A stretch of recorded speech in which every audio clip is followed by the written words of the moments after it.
Hi there and welcome to part 2 of the Fall Out Boy Backtracking episode where we return with their 5th album, Save Rock and Roll. Released in 2013, it came out through Ireland and it was produced by Butch Walker. So after the band split, they spent time with other projects and getting their own loads in order to before meeting back up in 2012, reforming properly the following year to drop this album. That album starts with the song The Phoenix, and it's a very different side of the band. The album has a more pop rock lean than their prior works, and the riffs have an appropriately toned down feeling which helps that along. The lyrics seem to focus on stuff like growth and love without as much wordplay, but a lot of what's on display still works. The performances are good, with Patrick's confidence having grown in leaps and bounds while he was doing his own stuff, and Joe still being a dab hand on the guitar. Part of the issue with the album is the production though, as it bogs down the instruments a lot, and this isn't the only album to have that issue. Structuring is pretty solid with some good pacing that works with the new elements, even if it feels a bit simpler at times. My favourite song goes to Miss Missing You.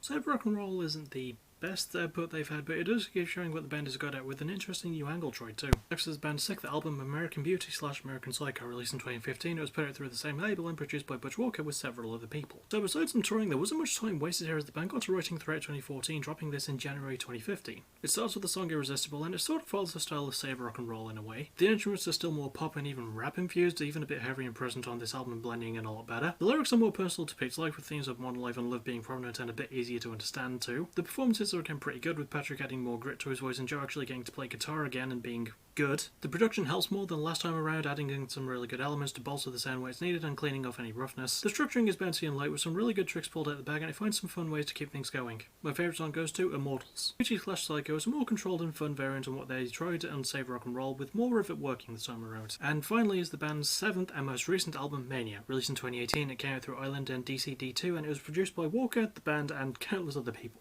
Again, not a lot really to say besides some touring, but the album was pushed back to early 2018 from a September 2017 release date, so there you go. Onto the album, which starts with the song Stay Frosty Royal Milksy, and this is going to be rough. It's their first with a more electro-pop style, and the instrumentals fall asleep in the backseat they take, at times feeling barely even there. The lyrics have a more hopeful lilt to them, which is good, but damn, a lot of the themes and phrases repeat, and the pop culture references really feel off. The performances are pretty solid still, even if it feels like Patrick is the only guy you can hear most of the time. Which brings me to the production, which really buries the riffs in a desperate attempt to make the electro stuff work, even over-processing Pat's voice, which is a big no-no. The structuring has a padded-out feel to it, feeling slower than 35 minutes should be, and the repetitive nature really does not help. My favourite song goes to Church. Mania isn't fully terrible, and it's got some good ideas, but they really needed to be in more capable hands. And that's it, another full episode is done, another two-parter is over.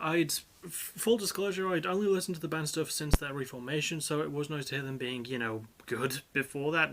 Sort of half joking there. As for what's next from me, well, not really a lot. I'll put up the parts of PVW versus AVW from last night up at some point in the weekend, and there might be another episode of Music of the Week soon. Don't have many other plans besides this, so yeah, I'll see you all for whatever the hell's next. I'm just glad I don't have to do a video tomorrow. And, oh, by the way, for Backtracking, got about 10 more episodes left. The next one, I almost said the last one, the next one will be Ghost, as requested by my friend Steve. And yeah, I'll see you all for whenever that winds up popping up, and as always, thank you for watching, you're awesome. Bye bye.